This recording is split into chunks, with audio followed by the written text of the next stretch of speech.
nyanyi burung riang bersama, merdu suara burung kenari, bercuti rehat bersama keluarga, tempat menarik dalam negeri. Salam sejahtera dan salam ceria, yang mulia Tuan Peneraju Majelis, barisan para hakim yang sentiasa berada di paksi kebenaran, penjaga masa yang begitu peka dengan edaran jam, para guru dan seterusnya, hadirin dan hadirat yang saya kasihi. Tampilnya saya di sini adalah untuk menyampaikan pidato yang bertajuk memajukan pelancongan domestik. Hadirin yang dihormati sekalian, kita masih berduka dengan situasi yang telah melanda dunia baru-baru ini. Ekonomi negara mendadak turun, banyak sektor telah dibekukan dan menyebabkan sumber pendapatan negara terjejas teruk. Sektor pelancongan domestik turut mendapat tempias yang teruk akibat daripada penularan pandemi COVID-19 di negara kita. Maka, adalah wajar untuk kita bincangkan langkah-langkah yang mampu membawa industri pelancongan negara dan domestik khususnya ke tahap yang lebih baik. Hadirin yang budiman, langkah pertama yang perlu diusahakan dalam memastikan industri pelancongan negara berada di tahap terbaik adalah dengan meningkatkan prasarana awam. Pihak kerajaan berperanan dalam melengkapkan kemudahan awam seperti jaringan pengangkutan dan perhubungan di dalam negara supaya ia menjamin keselesaan pelancong untuk berkunjung ke seluruh kawasan di Malaysia. Dengan adanya rangkaian perhubungan yang lengkap seperti lapangan terbang, lebuh raya, dan pengangkutan awam yang efektif, tahap ketersampaian akan menjadi lebih baik. Hasilnya, pelancongan desa dan agro dapat meningkatkan jumlah pelancong domestik maupun antarabangsa. Bak kata peribahasa Melayu sambil menyelam minum air, di mana inisiatif melengkapkan prasarana awam bukan sahaja dapat meningkatkan industri pelancongan, malah memastikan kesejahteraan hidup masyarakat konvensional terjamin.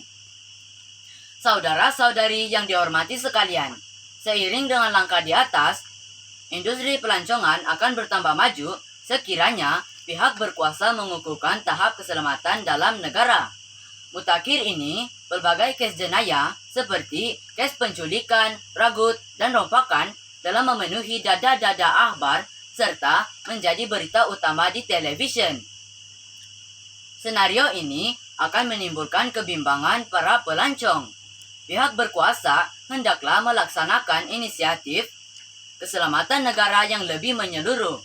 Sebagai contoh, penambahan bilangan anggota keselamatan di kawasan tumpuan pelancongan atau pemasangan kamera litar tertutup sebagai mata-mata yang mampu menjejak perkara yang meragukan atau berpotensi menyebabkan kejadian jenayah berlaku. Intinya, kes ini dapat diselesaikan. Pelancong juga dapat berkunjung tanpa memikirkan ancaman keselamatan terhadap diri mereka, serta image negara terpelihara. Hadirin sekalian, mekanisme lain yang boleh dilaksanakan bagi memajukan industri pelancongan negara adalah dengan menganjurkan acara seperti Litso di Langkawi dan pameran maritim dan udara Langkawi 5 yang mendapat sambutan memberangsangkan dalam kalangan pelancong tempatan dan asing. Hal ini demikian karena kedatangan pelancong asing bukan sahaja tertumpu pada musim tertentu sahaja, tetapi ia akan berterusan sepanjang tahun untuk menyertai acara atau kejohanan antarabangsa yang dianjurkan dalam negara. Persis peribahasa Melayu, tak lapuk dek hujan, tak lekang dek panas. Jelaslah bahwa penganjuran acara antarabangsa dapat meningkatkan industri pelancongan negara kerana peserta atau atlet yang menyertai acara terbabit akan menjadi ejen pelancongan negara serta membuka mata peminat mereka di seluruh pelosok dunia terhadap keunikan tanah air kita. Rakan-rakan dan hadirin sekalian, bagi mendukung langkah-langkah yang telah diutarakan, industri pelancongan negara seharusnya dipromosikan dengan teknik pemasaran yang unggul. Dengan perkembangan teknologi tanpa batasan, kita dapat menghasilkan iklan atau video yang boleh ditonton oleh semua pengguna teknologi pintar.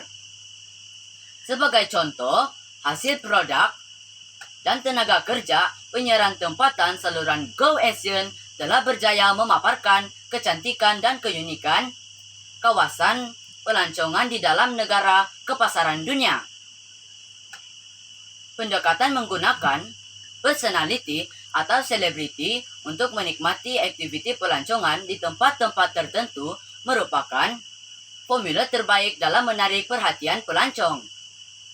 Hadirin sekalian, setiap inisiatif yang direncanakan memerlukan obligasi dan komitmen yang jitu dari pihak yang terbabit seperti kerajaan, kaki tangan awam, agensi pelancongan, dan pengusaha pusat pelancongan. Masyarakat juga seharusnya menyokong usaha ini dengan kerap melancong di pusat-pusat pelancongan dalam negara. Keindahan dan kekayaan alam semula jadi serta keunikan budaya kita seharusnya menjadi agenda utama dalam mempromosikan negara kepada rakyat tempatan, bahkan di persada antara bangsa. Diharapkan agar Malaysia dapat duduk sama rendah dan berdiri sama tinggi dengan negara asing lain, khususnya dalam memacu industri pelancongan sebagai penyumbang utama perkembangan ekonomi negara.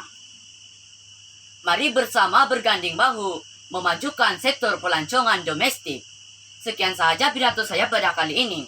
Saya memohon maaf sekiranya tersilap kata dan terdapat tutur bicara yang kurang sopan semasa saya menyampaikan pidato tadi. Sekian, terima kasih.